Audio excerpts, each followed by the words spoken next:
Dans un monde caractérisé par l'hypersexualisation de la société où les références à la sexualité sont partout, à la télévision, sur les réseaux sociaux et j'en passe, les enfants sont confrontés tous les jours à des images et à des messages erronés en regard de la sexualité humaine. D'où l'importance justement de l'apport des parents quant à l'éducation sexuelle des jeunes. Et c'est ce qui justifie donc la thématique de ce jour sur Matin d'Éden, au détour de l'actu décalé, thématique qu'on aborde avec Madame Ifadat, qui est spécialiste des questions en rapport avec la santé et la reproduction.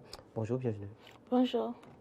Je rappelle donc très rapidement le thème, c'est jeunesse et éducation sexuelle. Quelle responsabilité pour les parents?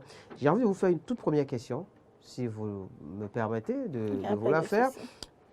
Quand on entend parler de féministes, activistes féministes, qu'est-ce que ça veut dire? C'est vrai que ça n'a rien à voir peut-être avec le sujet, mais je suis curieux de D'accord, savoir. merci beaucoup. Quand on parle d'activistes, déjà, Oui, c'est beaucoup plus de militants aussi. En fait, l'activisme, c'est aussi le militantisme dans un d'accord. domaine donné. Oui, C'est défendre une cause, c'est opter pour cette cause-là, faire tout ce qu'il faut pour d'accord. véritablement atteindre l'objectif de cette cause. Mhm. Et quand on parle de féminisme, des activistes féministes, c'est des personnes qui défendent justement la cause du féminisme. D'accord. Encore que le féminisme, Qu'est-ce que le un féminisme, mouvement, justement? voilà. Le féminisme, c'est beaucoup plus un mouvement qui œuvre justement à défendre les droits de la femme en D'accord. fonction du milieu, du cadre. Et il faut dire que c'est un mouvement qui diffère d'une zone à une autre. Le féminisme en Europe ne sera pas le même que le féminisme en Afrique. En Afrique, Voilà, au pareil Bénin, que le voilà. féminisme en Afrique du Sud ne sera pas le même qu'au Au Bénin. Bénin parce que nous avons différentes réalités, on défend différentes causes féministes. Voilà. Nous en reparlerons au détour de notre plateau. Merci. Sur Matin d'Éden, on reparlera donc du féminisme, le cas béninois, pourquoi pas, dans les D'accord. prochains jours. Mais pour l'heure, donc revenons à la thématique de ce matin, jeunesse et éducation sexuelle. Quelle responsabilité pour les parents? Vous êtes Madame Kifayat Tokoshabi, activiste féministe et donc spécialiste en plaidoyer pour les droits en santé de reproduction des jeunes et adolescents.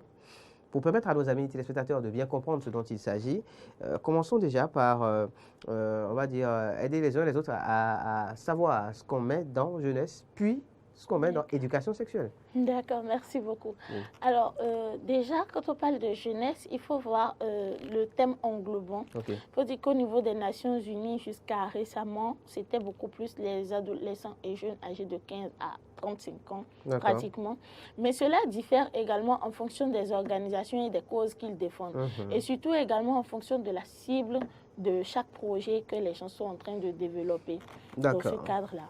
Donc aujourd'hui, quand on parle de jeunesse, nous voyons surtout les personnes âgées de 14 à 24 ans. Okay. C'est eux qu'on met véritablement dans la tranche jeune.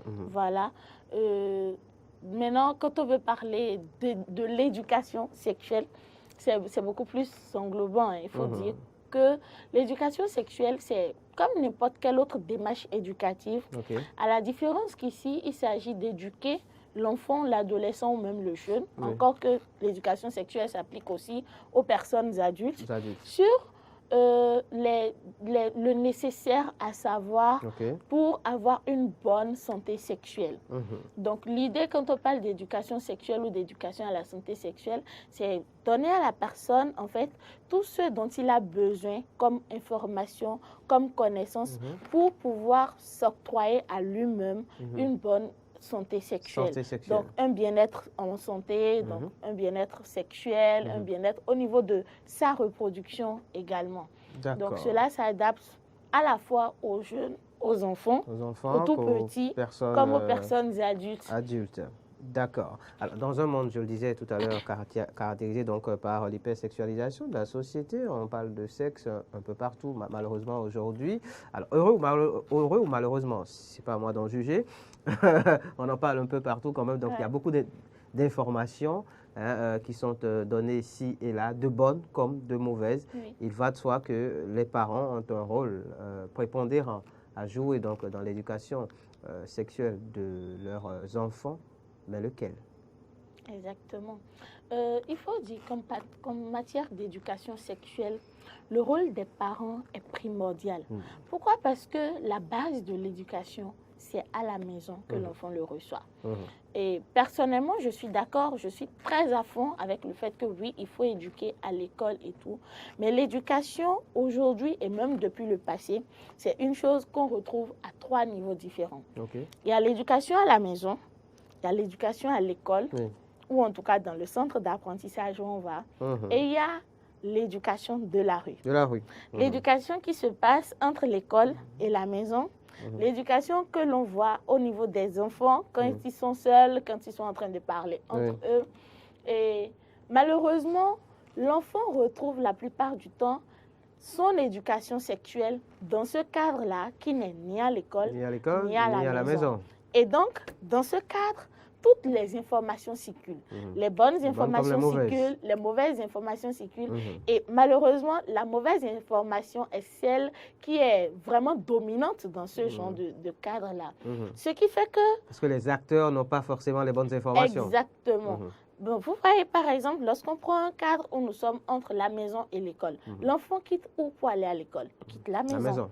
Donc, la maison, c'est le foyer. C'est là d'où il quitte. S'il n'a pas la bonne information déjà à la maison et qu'il prend la route pour l'école, qu'il reçoit une mauvaise information sur ce chemin, même si on lui donne une bonne information à l'école, il sera en doute entre les deux volets. Je pense que c'est un peu comme ça que je calligraphie la chose. De sorte qu'à la maison, il y a qui? Il y a les parents.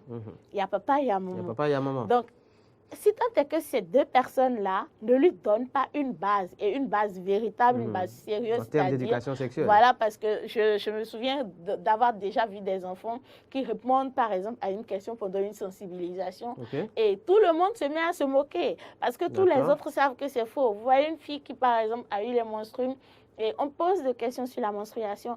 Qu'est-ce qu'il faut faire quand on est menstrué? Qu'est-ce qu'il ne faut pas faire? La fille se lève et dit, il ne faut pas s'approcher des garçons. Toutes ses camarades de classe se mettent à se moquer d'elle. Et là, après, en fait, l'enfant, la fille, elle est en mode, mais c'est ce que peut-être maman m'a dit. Et là, à la maison, elle se renferme. Elle se renferme et à la fin peut-être de cette session, si tant est que nous autres qui sommes là pour travailler avec eux, on ne l'apprend pas à temps, les camarades lui disent, ah, mais ta maman, elle t'a menti. Donc, si maman m'a menti, c'est que maman n'a pas la bonne information. Et voilà ma camarade de classe qui a vu les gens se moquer de moi, veut me donner la bonne information, c'est qu'elle autre, elle a la bonne information. Là, on ne parle plus à maman. Les menstrues sont là, on en a parlé, maman a donné une mauvaise information. Donc c'est plus la peine d'aller vers elle. La copine m'a déjà dit que je peux m'approcher d'un garçon, un autre garçon peut lui dire oui, même si on t'embrasse, il n'y a pas de problème. Ok, donc ainsi de suite. Mais l'enfant ne se rapproche plus du parent parce qu'il a une mauvaise information de ce côté-là. D'accord. Donc, les parents doivent se donner le devoir de donner la vraie information à l'enfant et ne pas forcément chercher à lui cacher la vérité. Un devoir, donc, de donner la vraie, la bonne information aux enfants, ne pas leur cacher la vérité. Mais est-ce toujours facile à faire dans les sociétés comme les nôtres? Nous sommes au Bénin, je le rappelle, où la question de la sexualité est toujours un tabou. C'est vrai que la question c'est facile à faire. Comment le faire? C'est vrai que c'est difficile, surtout quand on n'a pas eu cela. Et c'est justement ce pourquoi je dis aujourd'hui, quand on parle d'éducation sexuelle, ce n'est pas que les enfants, en fait, les adultes aussi en ont besoin. Justement. Parce que à la base, quand je me prends moi, par exemple, c'est vrai, je ne suis pas encore très adulte, mais je n'ai pas eu mon éducation sexuelle en tant que telle, la bonne éducation sexuelle à la maison. Non, je l'ai eu grâce à l'Association béninoise pour la promotion de la famille pendant les séances de sensibilisation, pendant les formations sur l'USC, voilà. Et je dirais vraiment que c'est grâce à cette organisation que moi, j'ai eu une bonne éducation à la santé sexuelle. Sinon, après, le souci aujourd'hui, c'est que les parents refusent de comprendre que l'éducation sexuelle, on l'a. Qu'on nous donne, qu'on nous fasse asseoir et qu'on nous dise, viens, je vais t'éduquer à la santé sexuelle, ou qu'on ne le fasse pas, on éduque l'enfant à la santé sexuelle. Pourquoi je dis cela? À quel âge, par exemple, vous vous êtes rendu compte que vous étiez un garçon et qu'il y avait une différence entre vous et la fille? C'est une question. Vous vous en êtes rendu compte à quel âge? C'est moi qui pose les questions ici, souvent en plateau. D'accord. Donc, c'est compliqué de répondre. C'est compliqué. La réalisation me fait signe qu'on a quelqu'un en ligne. Puisque l'émission, elle est interactive. C'est vrai qu'on n'a pas encore donné le top, mais on va y aller. On va recevoir notre ami intervenant de l'autre bout du fil. Bonjour. Oui, bonjour le plateau. Bienvenue, monsieur. Merci de vous présenter. Appelez-moi Toto Alphonse de Kakémé dans la commune d'Aplaoué. Monsieur Alphonse de Aplaoué, on vous écoute. Ok, je remercie le plateau et merci. Salut-moi, surtout l'invité. Oui, Madame Kifayat. Elle a essayé de faire ce qu'elle peut dire par rapport à cette actualité. Oui. Maintenant, je vous dis on a dit tout à l'heure que la socialité ou bien le truc là, il est devenu un tabou, c'est-à-dire nous sommes en Afrique, précisément au Bénin. Oui. Moi, je dis qu'aujourd'hui, continuer à dire que la socialité a dit en ce qui concerne les enfants, un tabou, je crois que si on se dit ça encore aujourd'hui, oui. C'est qu'on se trompe. N'est-ce pas? On se trompe parce que j'ai accès un peu partout. La vraie éducation pour moi, ça commence à la maison. N'est-ce pas? Que faites-vous justement, monsieur Alphonse, dans ce sens? Que faites-vous dans ce sens? Que faites-vous dans ce sens, monsieur Alphonse, au regard de vos enfants? Oui, mais si vous cachez des choses aux enfants, c'est en cela qu'ils font ça de savoir. N'est-ce pas? Oui, mais il faut leur dire que quand vous arrivez à un moment donné, c'est comme ça se fait. Mais il faut aussi faire ça. Il faut donner des orientations aux enfants. D'accord. C'est ça surtout. Sinon, si vous dites, si le dit ça, l'enfant va. Il y en a même qui disent que cet enfant-là est gâté depuis chez Dieu avant de venir chez terre. D'ailleurs, il y a certains parents qui disent ça. Je ne sais pas s'ils sont fatigués ou pas. Donc, on ne devrait pas être fatigué d'apprendre aux enfants, c'est-à-dire de donner ce qui concerne l'éducation sexuelle, la société d'éducation. Oui. Sinon, ce n'est pas bien. D'accord. Vous devez faire comprendre à l'enfant que c'est son avenir qui est en jeu. Et vous lui donnez des exemples papables. D'accord. C'est tout. D'accord. Merci. Merci, monsieur Alphonse. Ok, c'était Toto Alphonse de Kakémé, je vous remercie dans la commune d'Aplaoué. Salut à tous ceux qui nous suivent à Aplaoué en ce moment. Alors oui, je parlais de cette question du tabou que constitue la question de la sexualité au Bénin. Est-ce facile est-ce facile pour les parents d'en parler avec leurs enfants? Comment s'y prendre? Est-ce qu'il y a un âge pour le faire, par exemple? Je pense que je répondais justement à la question en disant ceci. À quel âge est-ce qu'on se rend véritablement compte qu'on est un garçon? La puberté. Vous voyez déjà. Non, même pas la puberté. On n'attend pas la puberté. Et c'est ce pourquoi je dis l'éducation à la santé sexuelle, ça devrait commencer vraiment à la base. Déjà, vous voyez quand vous allez dans une école maternelle, vous voyez les tout petits enfants. Et la maîtresse dit, les filles à gauche, les garçons à droite. Est-ce que vous avez du mal à voir des filles aller à gauche et du mal à les voir? L'éducation sexuelle commence là déjà.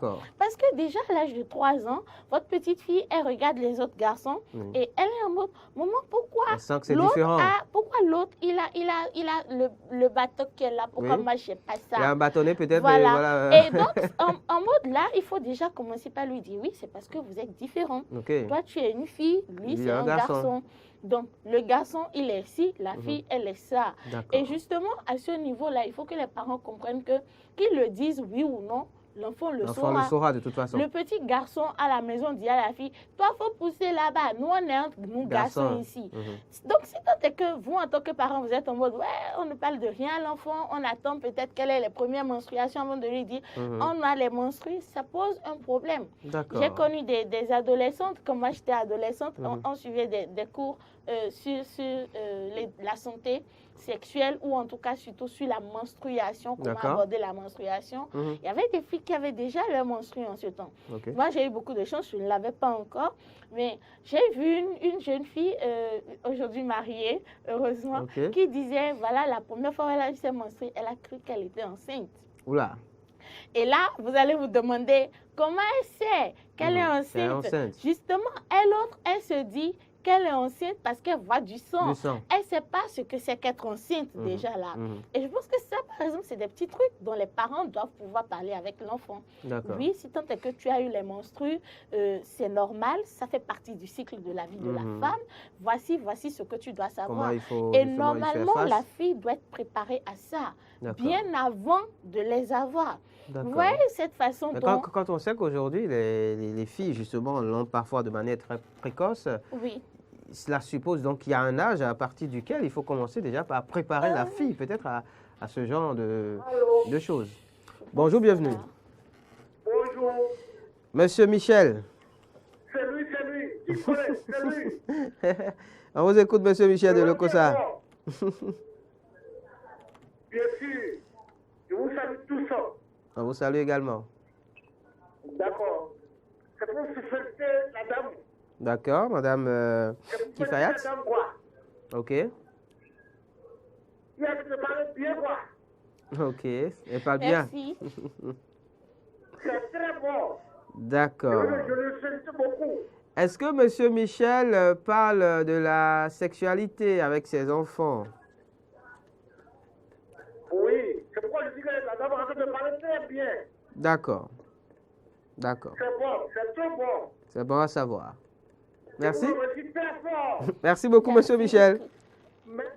Agréable journée à vous. Salut à tout le Kossa. Donc, monsieur Michel, hein, qui estime qu'on dit de très belles choses en plateau et qui apparemment parle aussi donc sexe avec ses enfants. Donc, oui, je parlais de la question justement des premières règles, par exemple, chez la fille, sachant qu'elles l'ont très tôt désormais. Oui. Alors déjà, justement, comme vous le dites, les menstrues, on ne prépare pas, on ne prévoit pas. On ne prévoit pas forcément. Voilà. Et donc, je pense que directement à partir d'un âge donné, il faut commencer à en parler à l'enfant. D'accord. Pour éviter le traumatisme que cela donne la toute première fois. Moi, personnellement, j'ai tellement entendu parler de menstruation à l'église, à l'école et tout.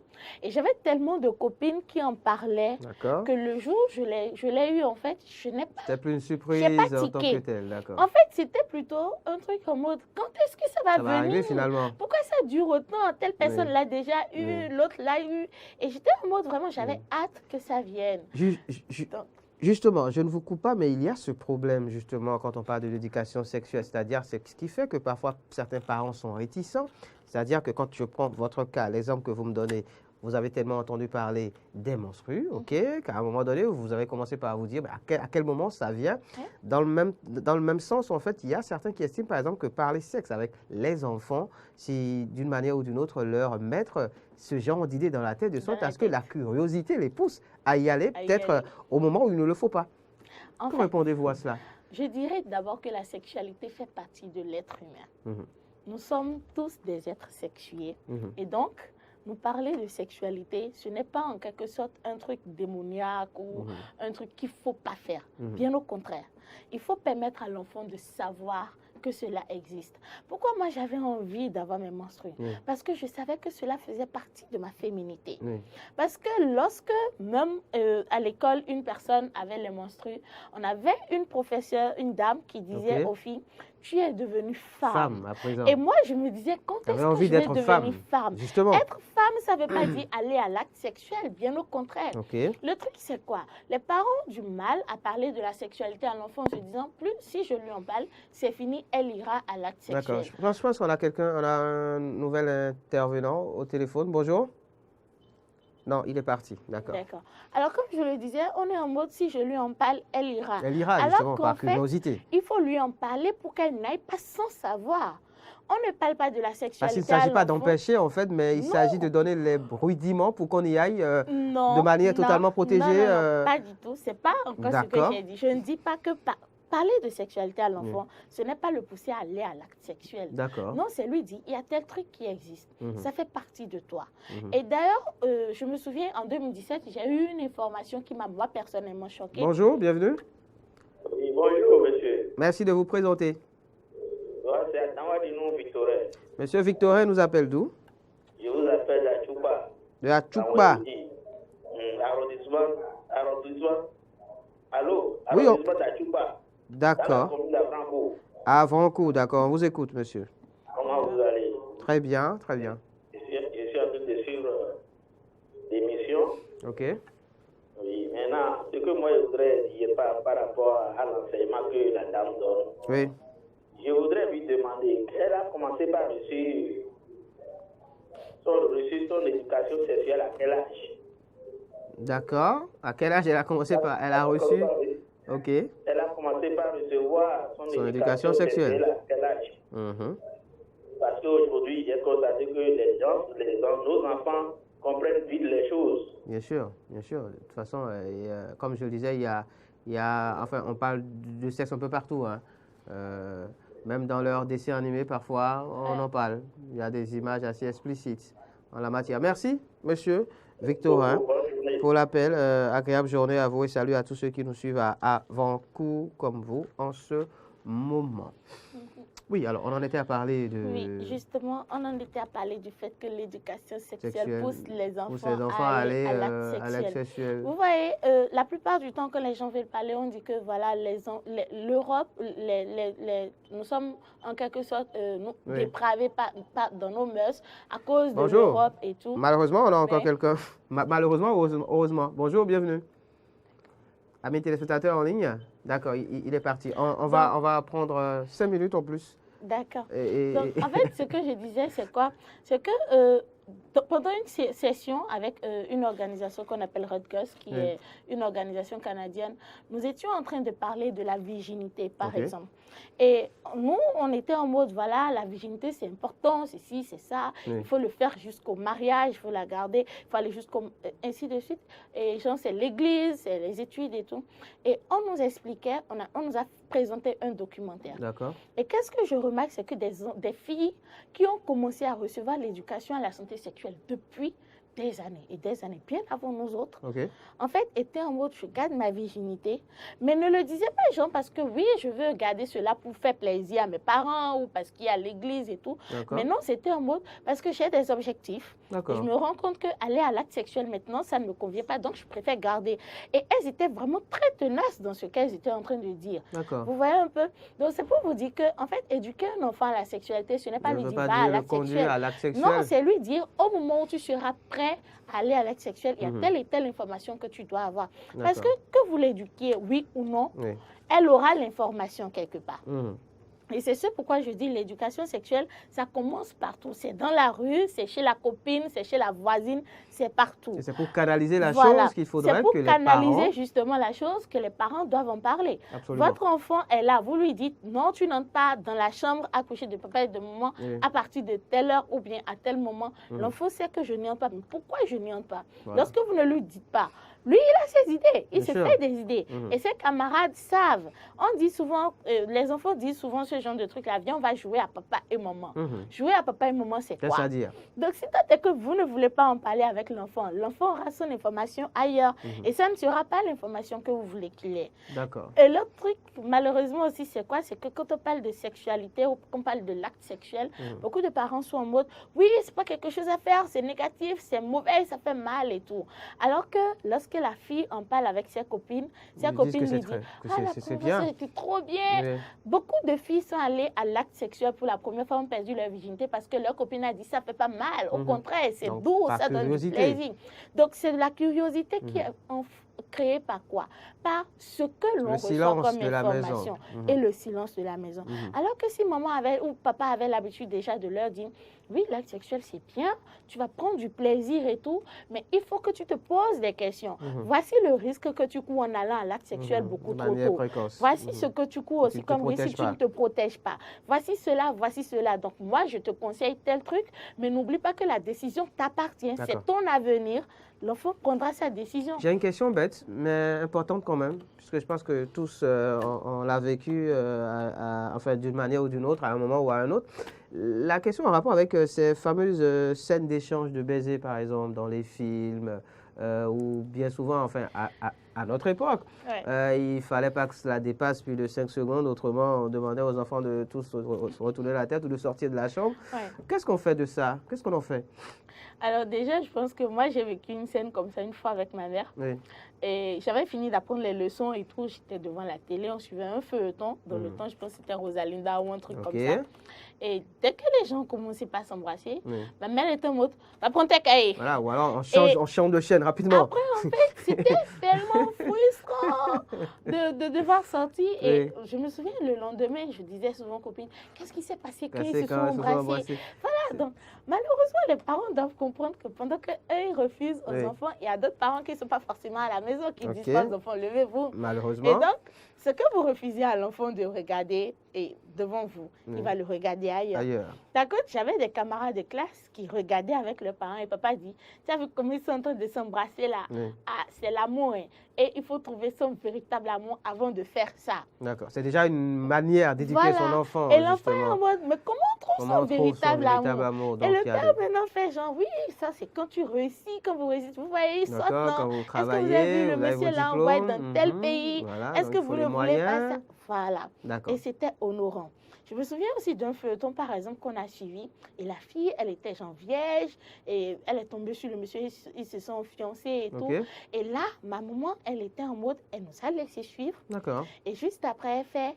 Parce que le monsieur a carrément déconné juste après ce rapport sexuel qui lui a fait perdre, elle, sa vie. Donc ça, c'est un contre-exemple. Vous voyez, quand on ne se marie pas avant de faire le rapport sexuel, c'est ce que ça cause. donne. Et nous, on était vraiment tristes, bien vrai. Après, quand ils se sont mariés, on était en mode, ah, tu as dit, mais pourtant, ils ont fini ensemble. Bien sûr. Bref, c'est pour dire que l'enfant a vraiment besoin d'avoir une bonne information. Il ne faut pas lui cacher les choses parce que lorsque vous lui dites, va prendre tes cahiers, ou lorsque vous lui dites, dégagez, il se dit, change de chaîne systématiquement. On change systématiquement de chaîne, par exemple. Voilà. C'est pas la bonne manière. Il y a beaucoup de parents qui sont en mode, dès que ça commence, on tique. Ou alors, on éteint carrément la télé. Voilà. Alors qu'eux-mêmes ont envie de regarder. Donc, regardez tous ensemble. Bien vrai, si tant est que les scènes sont hyper dépravantes. À partir d'un moment, il faut aussi protéger l'enfant. Il faut aussi protéger l'enfant. Il faut savoir dire à l'enfant, c'est des choses qui arrivent, c'est des choses que l'on fait. Mais regarde, ce ne sont pas des enfants qui sont en train de le faire. C'est pour personnes adultes. Voilà. Je me rends compte, en fait, au détour de votre développement, depuis le début, qu'en fait, l'éducation sexuelle, donc des jeunes, des enfants, par les parents, concerne les deux parents.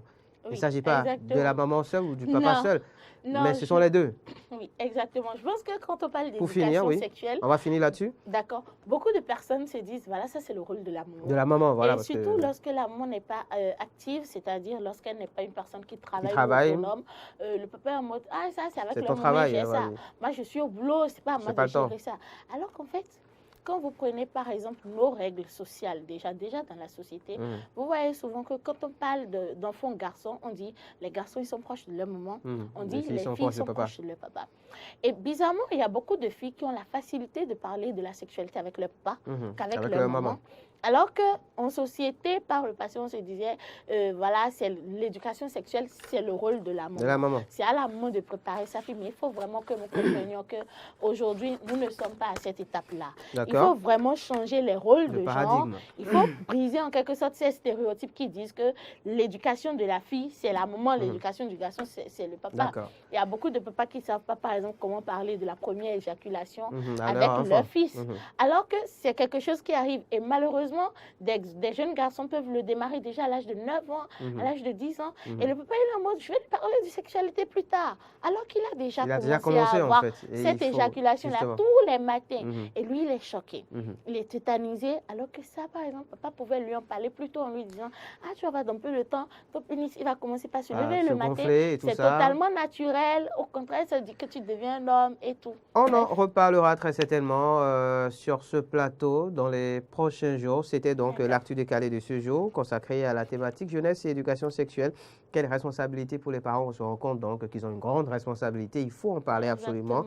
Autant donner les bonnes informations que laisser les enfants justement aller en avoir de mauvaises dehors. On en a parlé avec Mme Kifayat Toko-Chabi. Elle est activiste féministe et spécialiste en plaidoyer pour les droits en santé de reproduction des jeunes et adolescents. Stop et fin donc de l'actu décalé de ce jour. Stop et fin de Matin d'Éden de ce jour également. Merci à chacun et à tous de nous avoir suivis. Rendez-vous demain pour un numéro encore plus plaisant.